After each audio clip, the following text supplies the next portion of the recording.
ठंड में हम लोगों को ठंड लगती है और कैसे पतले पतले कंबल में सोए हुए हैं। दीपक सर हमारे साथ तमाम मुद्दों पर चर्चा करने के लिए मौजूद है। चलिए दीपक सर से बात करते हैं, जिनका इस सत्याग्रह में काफी योगदान रहा है, महत्वपूर्ण भूमिका निभाए हैं, हर एक तरीके से सहयोग किए हैं। आप लोग वीडियो को ज्यादा से शेयर कीजिए, चैनल को सब्सक्राइब कीजिए। पहले तो नववर्ष की शुभकामनाएं आप सभी को।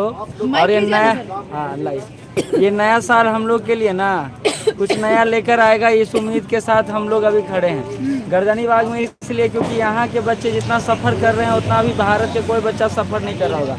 आज ठंडा बहुत ज़्यादा है, शीतलहरी चल रहा है, तब भी यहाँ बच्चे हैं और संख्या इनका 100 के आसपास है। तो हम लोग जो लड़ाई शुरू किए थे, जो सत्याग्रह शुरू किए थे, वो अभी कंटिन्यू है, अभी रुका नहीं है। तो आप लोग जहाँ भी हैं और जिस रूप में, खास करके कीपैड बैरियर की बात कर रहा हूँ मैं, आपके सहयोग के कारण अभी ये सत्याग्रह जिंदा है और जिंदा आप रखेंगे। चाहे रामांशु सर रहें, चाहे रोहित सर रहें, चाहे सुनामी सर रहें, चाहे दीपक सर रहें या ना रहें, लेकिन ये सत्याग्रह रहना चाहिए। और चूंकि हम लोग ने बोला था शुरू से ही कि यह स्टूडेंट का मूवमेंट है और स्टूडेंट ही इसको आगे लीड करेगा, और अभी स्टूडेंट ही इसको लीड कर रहा है। और आप देख रहे होंगे अभी सभी लोग नववर्ष की आप शुभकामनाएं मना रहे होंगे, केक काट रहे होंगे। हालांकि केक यहाँ भी आया हुआ है, लेकिन अभी इन लोग काटे नहीं है।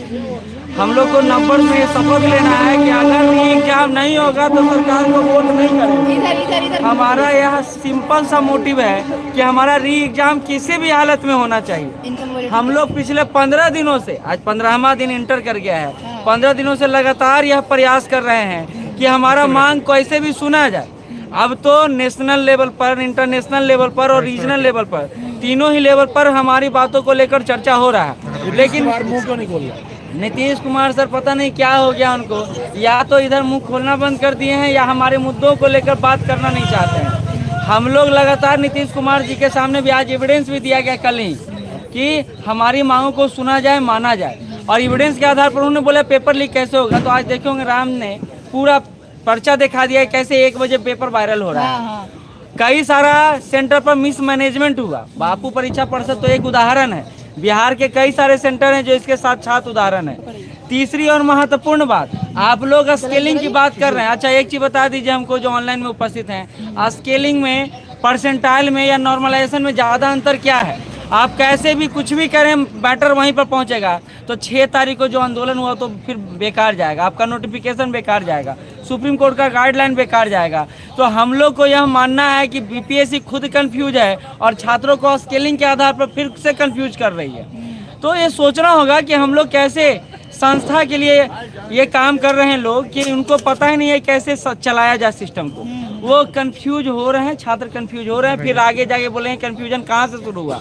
तो कंफ्यूजन का जो जन्मभूमि है ना, वो बीपीएससी है। वो बीपीएससी के अंदर बैठे लोग हैं। कभी सचिव आगे कुछ बोलते हैं, कभी चेयरपर्सन आगे कुछ बोलते हैं, कभी एग्जाम कंट्रोलर आगे कुछ बोलते हैं, और भ्रम की स्थिति उत्पन्न होती है छात्रों में, और इस पर मढ़ा जाता है दोष टीचरों पर। टीचर क्या कर रहे हैं? टीचर कुछ नहीं कर रहे हैं। टीचर तो खाली छात्रों की आवाज़ बनकर उनके सामने करेंगे। अब देखिए उनको बॉन्ड भरवाया गया है, सर कैसे आएंगे? लेकिन जितना हो सके सहयोग सर करने में लगे हुए। रोहित सर का भी आज कॉल आया था कि सर हम लोग जो सत्याग्रह शुरू किए थे उसको आगे कंटिन्यू रखा जाए, और मैंने बोला कि सर अब ये छात्र चलाएंगे, और छात्र निसंदेह चलाने में लगे हुए हैं। और नववर्ष की इससे ज़्यादा शुभकामना क्या हो सकता है सरकार की तरफ से कि वो री एग्ज़ाम कंडक्ट करा दे। हमारा मोटिव बदला नहीं है, हमारा मोटिव अभी भी री एग्ज़ाम है। री एग्ज़ाम हो जाएगा, उसके बाद फॉर्म रीओपन की बात और अन्य सारी बातें हैं जो होते रहेंगे, लेकिन पहले मेन मोटिव तो पूरा हो जाए। सरकार न्यू ईयर में कुछ सरप्राइज देगी, क्या उम्मीद है?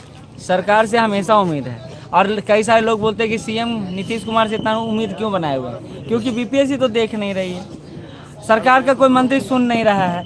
अब एक मुख्यमंत्री ही बचे हैं जिनका आवाज़ सुनना बाकी है। अगर वो अपने मुंह से आके बोल देते हैं कि नहीं हम नहीं लेंगे, तब हम छात्रों के बीच नाउम्मीदी झलकेगा, नहीं तो ऐसे तो नहीं आएगा। छात्र बेताब हैं, बेकरार हैं कि हमारे मुख्यमंत्री हमारे सामने आए, और जो उनका राय होगा उसको हम सभी सुने। और हमको लगता है मुख्यमंत्री सही समय पर सही फैसला लेंगे, और वो फैसला होगा री एग्जाम का। कई सारी खामियां हैं, और ये 70वीं बीपीएससी गवाह बना है कि 1 महीना में 3 बार लाठी खाया है बीपीएससी कैंडिडेट ने, और किसी कैंडिडेट में इतना हिम्मत तो नहीं है। और अगर हिम्मत है तो जज्बा दिखाएंगे कि नहीं दिखाएंगे पता नहीं, लेकिन अच्छा निकलना पड़ेगा। ठीक है, तो हमारे तरफ से नववर्ष की शुभकामनाएं। अभी आपको पता है पुलिस का बहुत ज़्यादा राउंड अप चल रहा है, तो हम लोग